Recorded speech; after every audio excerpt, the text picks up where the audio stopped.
Hoje vamos recapitular o filme chamado Êxodo, Deuses e Reis. Em 1300 a.C., há 400 anos, os hebreus são escravos no Egito, construindo suas estátuas, suas cidades e sua glória. Em todo esse tempo, não esqueceram sua terra natal, nem seu Deus, e Deus não se esqueceu deles. No palácio, o faraó Sete e seus homens se reúnem para discutir uma invasão que se aproxima. O faraó pede à suma sacerdotisa que use seus poderes de adivinhação para ver o futuro. A profecia resultante diz que, na batalha, um líder será salvo. E seu salvador um dia será líder. Será Moisés ou o príncipe Ramessés, pois eles estão encarregados do ataque que derrubará os hititas em Cádiz. Após o ritual, Sete dá a Moisés a espada de Ramessés, e Ramessés recebe a espada de Moisés, pois ela servirá como um lembrete de sua irmandade e protegerá um ao outro a todo custo. Então eles partem ao encontro dos exércitos e Ramessés e Moisés vão em carruagens diferentes enquanto as tropas os seguem lealmente. Chegando perto de Cádiz, Ramessés discute táticas com o comandante e distribui as forças para ter certeza de que serão vitoriosos. Enquanto isso, as tropas hititas fazem sua rotina normalmente. De repente, um soldado hitita em pânico se aproxima rapidamente para alertar a todos sobre a chegada do exército egípcio. Assim, os hititas se preparam imediatamente, recolhendo suas armas e escudos. Então, Ramessés sinaliza a seus homens para lançarem um ataque. Eles cobrem os hititas com flechas, matando vários inimigos ao mesmo tempo. Outra onda de flechas é disparada antes que os soldados egípcios marchem para frente, colidindo com o escudo humano criado pelos hititas. O encontro entre os hititas e os egípcios rapidamente se torna brutal. A carruagem de Ramessés bate em uma carruagem que chega, fazendo-o cair para fora. Uma carruagem hitita aproveita a oportunidade para atacar Ramessés, mas Moisés usa uma lança para salvar seu amigo da morte. Quando a batalha se torna impossível de enfrentar e a perda parece iminente, Moisés ordena que seus homens levem Ramessés e recuem. Moisés foge logo depois em outra carruagem. Eles deixaram a maior parte de seus homens para trás, lutando contra os hititas.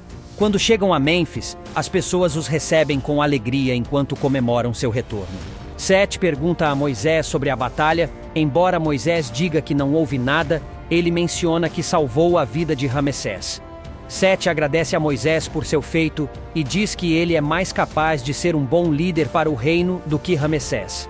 Depois, Sete, Moisés e Ramessés ouvem mais sobre seus inimigos. O sacerdote informa ao rei sobre a situação dos escravos de Pitom. Sete decide enviar Ramessés para encontrar o vice-rei e verificar o que está acontecendo na área. Ramessés parece hesitante com as ordens de seu pai, mas não tem escolha a não ser obedecer. À noite, Moisés informa a Ramessés que ele vai no lugar dele a Pitom. Chegando a Pitom, Moisés observa de perto o governo que o vice-rei vem exercendo. Enquanto os escravos estão trabalhando em uma situação precária, o governante tem uma vida confortável em seu palácio. O vice-rei Regep exige mais tropas para manter a ordem e o controle sobre seus escravos para evitar uma futura rebelião. Moisés não aprova e convida Regep para conhecer o povo de perto e confirmar que ele está errado, mas Regep recusa a ideia. Mais tarde, Moisés vagueia por Pitom e vê um homem chamado Josué sendo chicoteado por um guarda. Então ele interrompe e impede que ele seja punido. Em conversa com os anciãos, ele conhece Num, um ancião com quem conversa sobre religião e Canaã. Moisés pede a um de seus soldados que colete os nomes de todos os anciãos, pensando que poderá considerá-los úteis no futuro. Quando Moisés sai, ele é parado por Josué para entregar uma mensagem de Num, pedindo-lhe para encontrá-lo na casa de oração à noite. Depois de retornar ao palácio, Moisés confronta Regep sobre suas atividades de gestão, exigindo verificar os registros dos relatórios dos projetos e leis que ele implementou. Sendo rigoroso e honesto, Moisés diz a Regep para parar de viver e agir como a realeza, lembrando-lhe que ele não é o rei do Egito.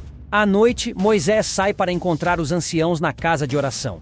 Num pergunta se ele pode enviar seus guardas para fora antes de começar a narrar a profecia dos hebreus.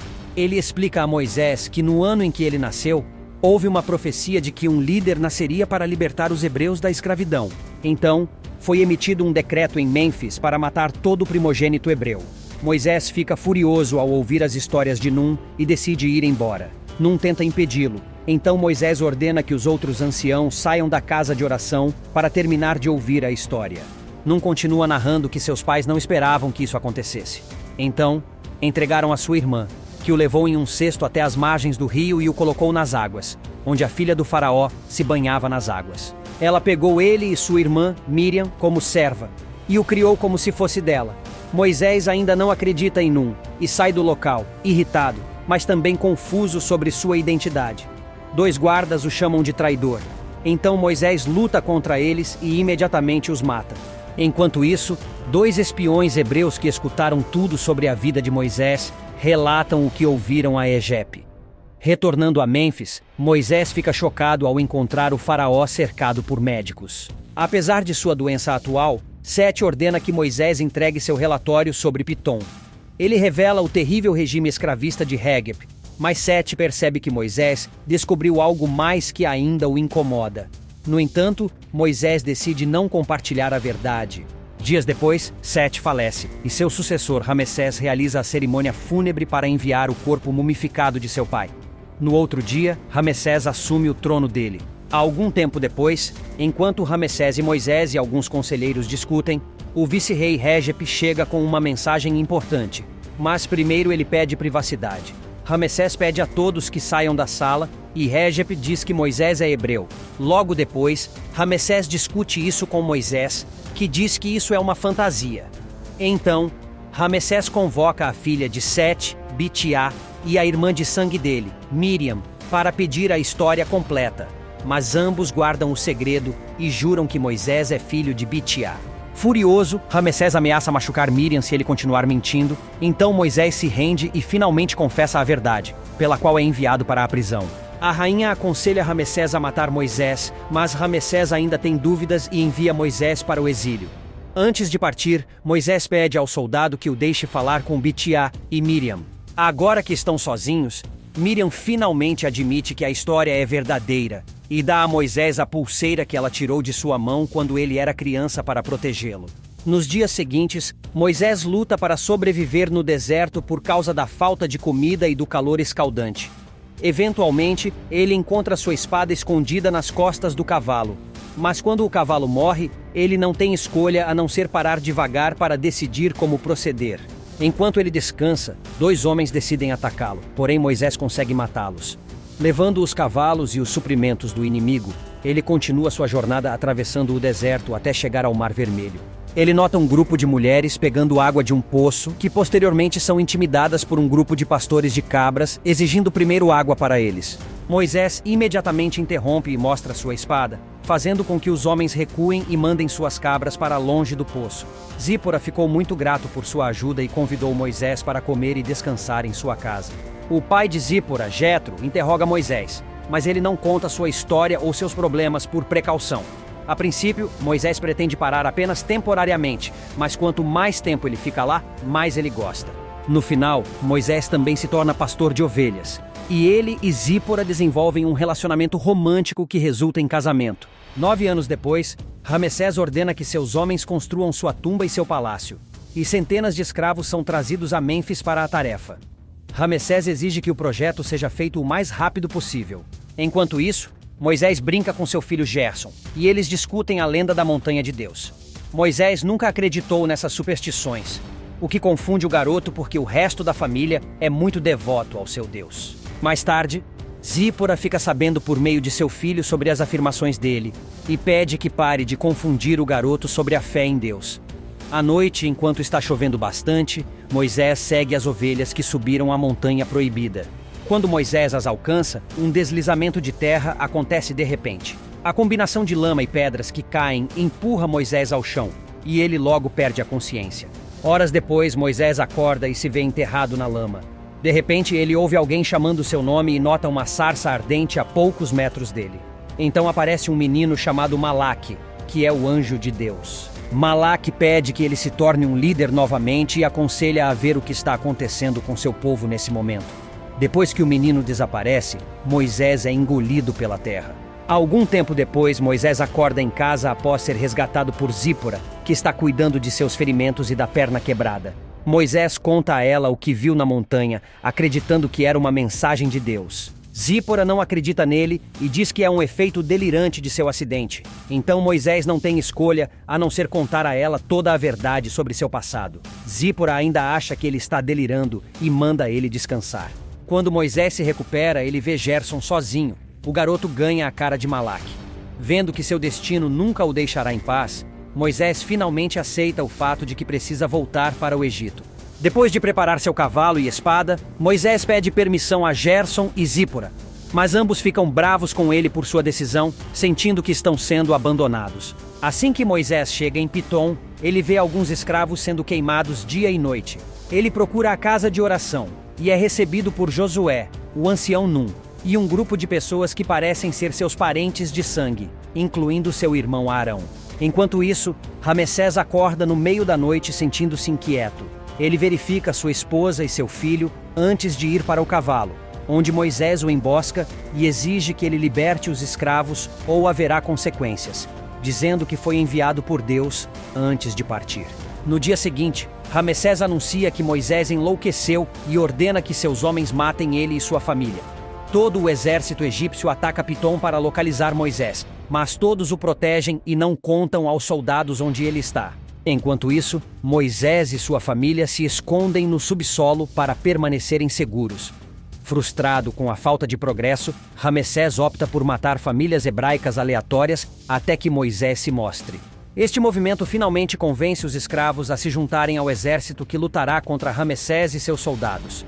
Todos os dias, os escravos trabalham arduamente para fabricar armas e preparar-se para lutar, mas também tem de observar como cada vez mais famílias são mortas. Moisés treina todos em combate, tiro com arco a pé e a cavalo e estratégias de batalha para que estejam prontos para qualquer coisa que Ramessés possa lançar contra eles. O seu primeiro passo será eliminar os recursos egípcios, o que conseguem através do derramamento de petróleo pela área para provocar um incêndio criminoso. Enquanto parte da cidade pega fogo, os hebreus aproveitam para atacar os egípcios, queimando seus barcos. Ramessés retalia enviando seus soldados para queimar as casas dos escravos. Algum tempo depois, Moisés fala com Malaque para discutir o próximo passo. Malaque diz que as coisas estão indo muito devagar. Então ele diz a Moisés para descansar enquanto ele realiza alguma ação na forma de 10 pragas. Os crocodilos atacam os barcos egípcios e o rio Nilo fica totalmente vermelho, o que mata todos os peixes e plantas. A segunda praga consiste em centenas de rãs tomando conta repentinamente da cidade, especialmente do Palácio Real. A terceira é uma invasão de piolhos e mosquitos que trazem mau cheiro e sujam tudo. A quarta praga enche a cidade de moscas que escurecem o ar e atacam homens e animais. Os hebreus enviam uma mensagem a Ramessés dizendo que ele deve libertá-los ou as pragas piorarão. No entanto, isso só irrita Ramessés, e ele faz os escravos trabalharem ainda mais. Moisés tenta falar com Deus, perguntando-se quem exatamente está sendo punido, considerando que os escravos também estão sofrendo. A próxima praga é a morte dos grandes animais, como as vacas que fornecem leite e os cavalos reais. A outra praga é o aparecimento de furúnculos na pele de todas as pessoas. A sétima praga é uma chuva de granizo. Moisés está se sentindo frustrado com Deus e suas escolhas, e Malaque não o responde mais. A oitava praga é uma nuvem de gafanhotos que cobre toda a cidade e destrói as colheitas restantes. Os conselheiros de Ramessés avisam-no de que as pessoas estão com fome, mas Ramessés recusa-se a partilhar as suas próprias provisões. Os cidadãos tentam entrar no palácio para roubar comida, mas Ramessés envia os seus soldados para matar todos. Um raio atinge a cidade e a deixa na escuridão, que é a nona praga. Desesperado, Ramessés pede ajuda aos seus próprios deuses e desafia a divindade de Moisés, ameaçando matar todas as crianças hebraicas. Enquanto isso, Moisés se encontra com Malaque, exigindo que as coisas parem porque os hebreus também estão sofrendo. Malaque recusa porque os reis que se consideram deuses merecem ser punidos. Então, Malaque conta a Moisés sobre a ameaça de Ramessés e compartilha sua ideia para a 10ª praga, que Moisés odeia absolutamente. À medida que a praga das trevas finalmente desaparece, Moisés vai ao palácio de Ramessés para informá-lo de que, se ele não deixar os escravos partirem antes do pôr do sol, algo terrível acontecerá com eles. Depois, Moisés vai ver seus aliados e ordena que matem um cordeiro para marcar suas portas com seu sangue.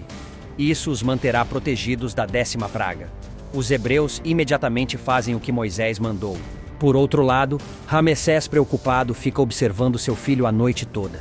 À meia-noite, uma escuridão misteriosa cobre a cidade e, uma por uma, cada primogênito egípcio morre. Ramessés verifica seu filho e fica arrasado ao ver que ele também está morto. No dia seguinte, Ramessés e seus soldados vão até Moisés para mostrar seu bebê morto e chamam o Deus de Moisés de assassino de crianças. No entanto, Moisés informa que nenhuma criança hebreu morreu, provando que ele está do lado do Deus certo. Furioso, Ramsés se recusa a aceitar isso e expulsa todos os hebreus do Egito. Enquanto o povo hebreu finalmente deixa para trás os dias de escravidão, Ramessés se despede de seu filho. Sua dor o faz decidir que seguirá os hebreus e matará todos eles para se vingar. Enquanto isso, Moisés guia os hebreus pelo deserto em direção ao Mar Vermelho. Eles não estarão seguros enquanto não cruzarem o mar. Moisés é informado de que Ramessés e seus homens estão vindo atrás deles. Moisés opta por atravessar as terras altas para impedir que as carruagens os sigam rapidamente. Algum tempo depois, eles encontram uma bifurcação na estrada. E Moisés pede a ajuda de Malaque, mas Malaque não o responde. Desapontado, Moisés escolhe o que acha certo. Eventualmente, os hebreus alcançam o Mar Vermelho na frente, em vez de contorná-lo, e Moisés se recusa a aceitar que estava errado. Então diz ao seu povo que esta é apenas uma pausa para descansar. Porém, quando está sozinho, Moisés diz a Deus que falhou com todos e joga sua espada no mar. Minutos depois, uma luz caindo entra na água. Na manhã seguinte, os hebreus encontram muitos pássaros voando acima deles e a espada flutuando na superfície.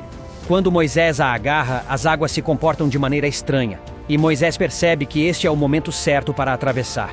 O povo fica com medo, mas Moisés os convence a acreditar com um discurso encorajador. À medida que as águas se movem para permitir a passagem dos hebreus, Ramessés ordena que suas carruagens se apressem, fazendo com que elas andem rápido demais, e muitas delas caem no caminho. Um deslizamento de terra também mata muitos soldados. Ramsés observa isso e ordena que o resto continuem. Os hebreus terminam de cruzar o mar, então quando Ramessés e seus homens chegam, as águas estão voltando ao seu lugar original. Os homens de Ramessés fogem, mas muitos deles ainda são afogados pelas ondas. Apenas Ramessés fica, e Moisés volta para enfrentá-lo. Mas antes que possam bater as espadas, o mar leva a ambos e ao resto dos soldados egípcios. Momentos depois, Moisés e Ramessés aparecem em margens opostas. Enquanto Moisés fala com Josué, Ramessés encontra todo o seu exército morto e percebe que não é mais tão poderoso. Poucos dias depois, Moisés guia os hebreus até sua casa e se reúne com Gerson e Zípora, que o recebem calorosamente. Enquanto os hebreus se acomodam, Moisés vai ao Monte Sinai e se encontra com Malaque, que lhe conta os 10 mandamentos que servirão de lei para seu povo. Na cena final, vemos Moisés em uma carruagem com as tábuas dos 10 mandamentos e seu povo logo atrás, indo em direção à terra prometida. Espero que tenham gostado. Até a próxima.